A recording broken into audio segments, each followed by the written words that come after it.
Hello students, आजचा आपला topic आहे वेव्ह फंक्शन. क्वांटम मेकॅनिक्समध्ये वेव्ह फंक्शनला एवढं इम्पॉर्टन्स काय आहे किंवा वेव्ह फंक्शनचा यूज करून आपण क्वांटम मेकॅनिक्समध्ये काय रिप्रेझेंट करतो त्यासाठीचं जे काही नॉलेज आहे ते आज आपण पाहणार आहोत. त्याच्या अगोदर आपण काल डी ब्रॉग्लीज हायपोथेसिस स्टडी केला होता, ठीक आहे. त्याच्यानंतर आज नेक्स्ट पॉईंट आहे वेव्ह फंक्शन आणि त्याच्यानंतर वेव्ह व्हेलॉसिटी आणि ग्रुप व्हेलॉसिटी. पण त्याच्या अगोदर फक्त आपण हे दोनच पाहणार आहोत, वेव्ह फंक्शन आणि वेव्ह व्हेलॉसिटी. जरूरत होती है उसकी वेव इक्वेशन. आता आपण काल स्टडी केलं होतं की कुठलाही पार्टिकल किंवा कुठलाही मॅटर ज्यावेळेस मूव्ह होतो त्यावेळेस त्याच्याशी असोसिएट एक वेव्ह असते, बरोबर आहे. त्या पार्टिकलशी रिलेटेड एक वेव्ह आहे, हे आपण काल स्टडी केलं होतं.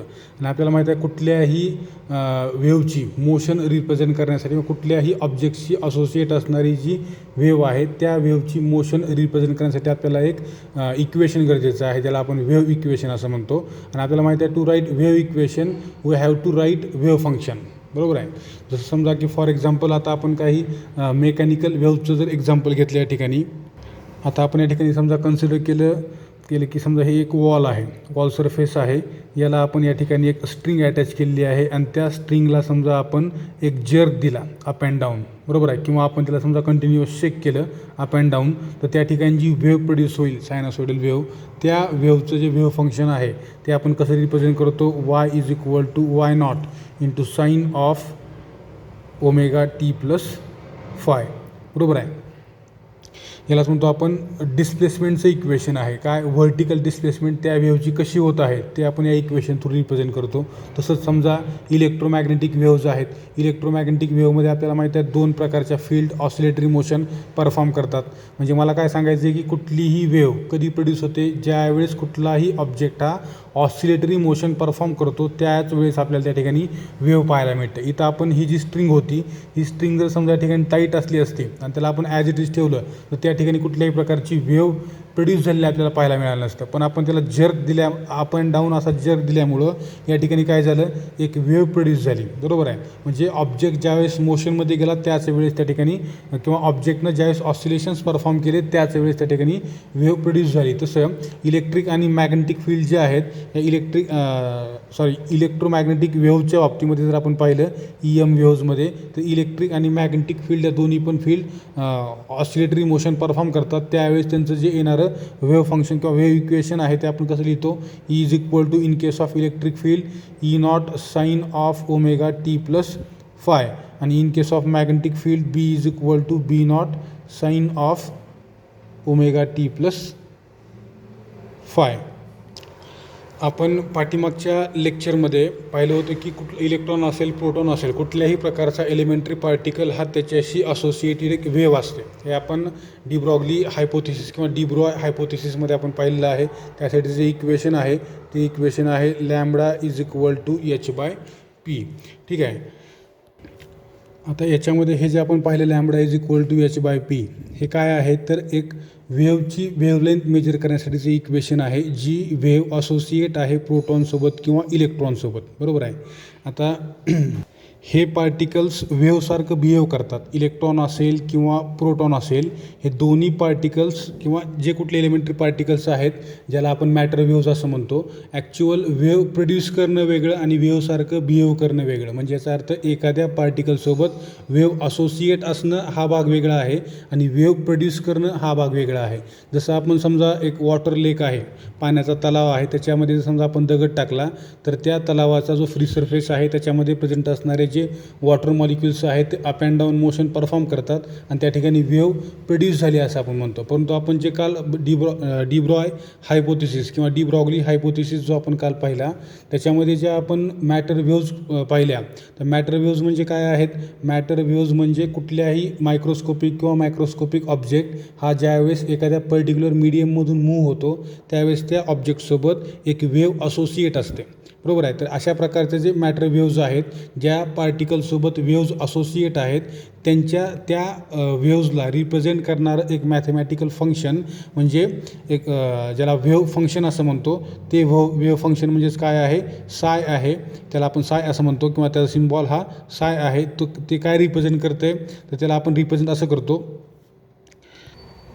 साय of XY Z comma T. X Y Z हे काय आहेत, स्पेस कोऑर्डिनेट आहेत, आणि टी हा काय आहे, टाईम कोऑर्डिनेट आहे. हे जे फंक्शन आहे हे फंक्शन मॅटर वेव्हजला रिप्रेझेंट करते, किंवा waves which are associated with matter or particles. ठीक आहे. आता याच्यामध्ये आणखीन एक गोष्ट आहे की ज्या वेव्ज आहेत, वेव्जमध्ये कुठला ना कुठला ऑब्जेक्ट हा काय करतो आहे, ऑसिलेटरी मोशन परफॉर्म करत आहे, त्यामुळं वेव्ह त्या ठिकाणी प्रोड्यूस झालेलं आपल्याला पाहायला मिळते. कुठलंही घ्या, आत्ताच दिलेलं मी तुम्हाला एक्झाम्पल असेल, किंवा हे एक्झाम्पल असेल, वॉलला आपण एक स्ट्रिंग अटॅच केलेली आहे आणि या स्ट्रिंगला आपण जर्क दिला किंवा शेक केला, त्यावेळेस या ठिकाणी आपल्याला वेव्ह प्रोड्यूस झालेली पाहायला मिळाली. म्हणजे इथं कुठल्या तरी ऑब्जेक्ट काय करतो आहे, ऑसिलेटरी मोशन परफॉर्म करतो आहे, त्यावेळेस त्या ठिकाणी वेव्ह प्रोड्यूस झाली असं आपण म्हणू शकतो. बरोबर आहे. परंतु मॅटर वेव्हजमध्ये असं कुठला पार्ट आहे किंवा अशी कुठली गोष्ट आहे जी वेव्हिंग, म्हणजे याचा अर्थ त्या ठिकाणी ऑसिलेटरी मोशन परफॉर्म करत आहे. म्हणजे याला आपण सरळ विचारू शकतो, what is waving inside a matter waves. Matter वेव्जच्या आतमध्ये असा कुठला पार्ट आहे जो ऑसिलेटरी मोशन परफॉर्म करतो आहे. कारण मी तुम्हाला काय सांगितलं, काल आपण डिब्रॉय हायपोथिसिसमध्ये काय पाहिलं की इलेक्ट्रॉन मोशनमध्ये असेल तर त्याच्याशी असोसिएट एक वेव्ह असते. कुठलाही ऑब्जेक्ट, आपण ते गोल्फ बॉलचं काल एक्झाम्पल पाहिलं, त्याच्यामध्ये देखील तो बॉल समजा मोशनमध्ये आहे म्हणजे त्याच्याशी असोसिएट एक वेव्ह आहे, त्या वेव्हला आपण मॅटर वेव्ह असं म्हणतो. मग या मॅटर वेव्हमध्ये नेमका कुठला पार्ट ऑसिलेटरी मोशन परफॉर्म करतो, हा एक क्वेश्चन होता. आणि याचं आन्सर दिलं मॅक्स बॉर्न या सायंटिस्टनं. मॅक्स बॉर्न 1926मध्ये या सायंटिस्टनं याचं आन्सर दिलं. या ठिकाणी त्याने प्रोबॅबिलिटी सांगितली. ॲक्च्युअल वेव्ह जी म्हणजे ही एक प्रोबॅबिलिटी वेव्ह आहे. बरोबर आहे. प्रोबॅबिलिटी वेव्ह म्हणजे काय की, प्रोबॅबिलिटी म्हणजे काय, a chance to find particle in a particular space. Schrodinger किंवा श्रोडिंजर जे काय म्हणायचं म्हणा, त्या सायंटिस्टनं हे वेव्ह फंक्शन पहिल्यांदा डिस्क्राईब केलं. त्यानं हे वेव्ह फंक्शन रिप्रेझेंट केलं कशासाठी, तर मॅथमॅटिकल डिस्क्रिप्शन जे आहे वेव्हचं, कुठलं मॅटर वेव्हचं मॅथमॅटिकल डिस्क्रिप्शन रिप्रेझेंट करण्यासाठी त्यानं वेव्ह फंक्शन सांगितलं. याच्यामध्ये क्वेश्चन असा आला, मी तुम्हाला सांगितलं की what is waving inside matter waves. असा कुठला पार्ट आहे जो मॅटर वेव्हच्या आतमध्ये ऑसिलेटरी मोशन परफॉर्म करत आहे. तर याचं सर्वात पहिल्यांदा आन्सर जे दिलं ते मॅक्स बॉर्न या सायंटिस्टने दिलं 1926मध्ये. त्यांनी सांगितलं की मॅटर वेव्हज या प्रोबॅबिलिटी वेव्हज आहेत. प्रोबॅबिलिटी वेव्हज म्हणजे काय, तर स्पेसमध्ये एखादा पार्टिकल त्या पॉईंटला प्रेझेंट आहे असण्याचे चान्सेस, त्याला म्हणतो आपण प्रोबॅबिलिटी वेव्ह. याच्यासाठी एखादं एक्झाम्पल जर समजा तुम्ही घ्यायचं ठरवलं तर एक समजा रूम आहे. बरोबर आहे. एका रूममध्ये आपल्याला माहीत आहे, रूम म्हणजे एक क्यूबच्या आकाराची आहे म्हटलं तरी चालेल. रूम म्हणजे काय असतो, एक क्यूब असतो. बरोबर आहे. हा एक समजा क्यूब म्हणजे एक रूम आहे. या रूममध्ये एक समजा पार्टिकल आहे किंवा एक ऑब्जेक्ट आहे ज्याचं मास यम आहे, याची व्हॅल्यूम व्ही आहे. मग आपण जर या ठिकाणी क्वेश्चन केला की या रूमच्या आतमध्ये हा पार्टिकल असण्याची प्रोबॅबिलिटी किती आहे, तर आपण म्हणू शकतो ती प्रोबॅबिलिटी किती आहे, 100% आहे. परंतु तो पार्टिकल रूमच्या कुठल्या कोपऱ्यामध्ये आहे, या आहे का, या वरच्या 4 किंवा खालच्या 4 कोपऱ्यामध्ये आहे, किंवा नेमकं तो पार्टिकल किंवा तो ऑब्जेक्ट त्या रूमच्या कुठल्या पॉईंटला प्रेझेंट आहे, याची जी प्रोबॅबिलिटी आहे ती प्रोबॅबिलिटी आपण या ठिकाणी सांगू शकत नाही. तेच सांगण्यासाठी त्या ठिकाणी जे इक्वेशन इंट्रोड्यूस केलेलं आहे, फंक्शन इंट्रोड्यूस केलं, त्याला कुठलं नाव आहे, साय प्रोबॅबिलिटी डेन्सिटी, म्हणजे मॉड ऑफ साय स्क्वेअर. याच्यामध्ये मी तुम्हाला जे एक्झाम्पल सांगितलं की हा जो एक ब्लॉक आहे किंवा रूम आहे, याच्यामध्ये पार्टिकल प्रेझेंट असण्याची जी प्रोबॅबिलिटी आहे ती 100% आहे. म्हणजे याच्यामध्ये पार्टिकल जर 100% प्रेझेंट असेल तर या ठिकाणी प्रोबॅबिलिटी डेन्सिटीची व्हॅल्यू काय येईल, 1 येईल. म्हणजे थोडक्यात पार्टिकल प्रेझेंट असेल तर, आणि जर समजा पार्टिकल प्रेझेंट नाही, किंवा असं म्हणू शकतो आपण की हा जो ब्लॉक आहे या ब्लॉकच्या या भागामध्ये हा पार्टिकल प्रेझेंट आहे, त्या ठिकाणी प्रोबॅबिलिटी डेन्सिटी ही कशी असेल, इक्वल टू 1 असेल. आणि बाकीचा जो अदर पार्ट आहे किंवा दुसरा भाग आहे या ब्लॉकचा, त्या ठिकाणी हा पार्टिकल प्रेझेंट नाही, मग त्या ठिकाणी प्रोबॅबिलिटी डेन्सिटीची व्हॅल्यू काय येईल, त्या ठिकाणी 0 येईल.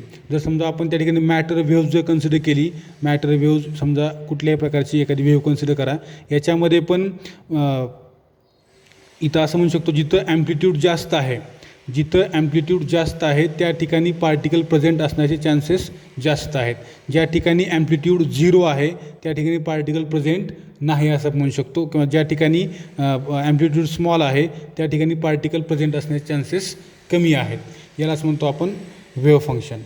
म्हणजे आपल्याला याच्यावरून हेच समजतं की प्रोबॅबिलिटी वेव्ह आपल्याला काय सांगते की तुमचा जो पार्टिकल आहे, पार्टिकल प्रेझेंट असण्याचे चान्सेस सर्वात जास्त कुठं आहेत आणि सर्वात कमी कुठं आहेत, आपल्याला याच्यावरून एवढं समजतं. ठीक आहे, यालाच म्हणतो आपण वेव्ह फंक्शन. आता याच्यानंतर आपल्याला पाहिजे आज फेज वेलॉसिटी किंवा वेव्ह वेलॉसिटी.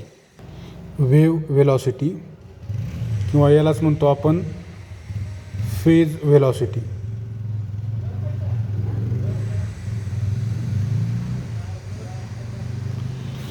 बघा, वेव्ह वेलॉसिटी पाहत असताना आपण डी ब्रॉग्लीचं किंवा डी ब्रॉग हायपोथेसिसमध्ये इक्वेशन पाहिलं होतं. Lambda is equal to h by P.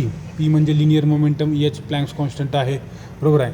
Linear momentum किती आहे, h divided by mass into velocity. तर त्यानंतर जर समजा आपण एखाद्या पार्टिकलची एनर्जी इन केस ऑफ म्हणजे आईन्स्टाईननं सांगितलेलं आणि प्लँकनं सांगितलेलं आहे.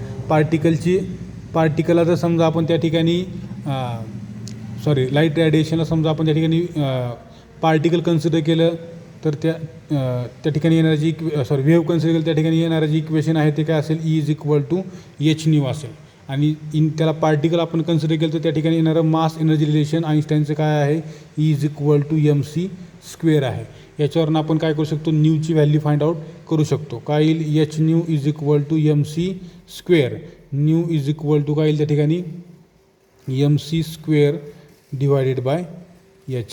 आपल्याला माहीत आहे सी इज इक्वल टू किंवा आणखी एक फॉर्म्युला आहे nu is equal to c by lambda or c is equal to nu into lambda. C म्हणजे स्पीड ऑफ लाईट आहे. या ठिकाणी समजा आपण पार्टिकलच्या बाबतीत जर कन्सिडर केलं तर काय येईल, v particle is equal to काय येईल, न्यू इंटू लॅम्बडा, बरोबर आहे. मग आता न्यूची व्हॅल्यू काय आहे, न्यूची व्हॅल्यू आपल्याला माहीत आहे v p is equal to m c square divide by h. आणि लॅम्बडा काय आहे त्या ठिकाणी, lambda h by m v, h by m v. म्हणजे काय या ठिकाणी इक्वेशन हे एच आणि h get cancel, m m cancel, v p is equal to c square by v. अशा पद्धतीनं आपल्याला काय मिळेल या ठिकाणी, फेज वेलॉसिटी मिळेल. याच्यामध्ये व्ही जी आहे, व्हीला म्हणतो आपण वेलॉसिटी ऑफ पार्टिकल. व्ही म्हणजे काय आहे, वेलॉसिटी ऑफ पार्टिकल आहे. याच्यामध्ये कंडिशन अशी आहे, जर समजा v is less than c असेल, पार्टिकलची वेलॉसिटी ही लाईटच्या स्पीडपेक्षा जर कमी असेल तर या ठिकाणी येणारं जे आन्सर आहे ते कसं येईल, v p is greater than c अशा पद्धतीने येईल. आणि त्या ठिकाणी आपल्याला माहीत आहे की लाईटच्या स्पीडपेक्षा सध्या तरी कुठल्याही ऑब्जेक्ट मूव्ह होऊ शकत नाही किंवा फेज वेलॉसिटी असू शकत नाही. त्याच्यामुळं v p has no physical significance, याला कुठल्याही प्रकारचा फिजिकल सिग्निफिकन्स नाही किंवा हे थोडक्यात मान्य नाही म्हणलं तरी चालेल. ठीक आहे, हे झालं तुमचं वेलॉसिटी. याचा पुढचा जो पार्ट आहे तो आपण नेक्स्ट व्हिडिओमध्ये पाहू. या ठिकाणी थांबू आपण. थँक्यू.